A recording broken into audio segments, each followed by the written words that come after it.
Hi everybody, I hope you are doing well. Today we will talk about how to fix or how to solve the problem of settings on threads. We click on settings like this. Here we go to apps, default apps, app settings. And above we will write the name of this application of threads. Here we click on full stop and we click OK.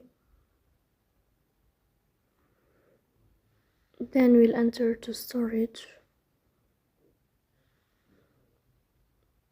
Here we click on clear cache. Then we go to Play Store and you will search about the application of threads and you will update your app if you find updates. So that's all. Don't forget to support us by like and subscribe. See you next time.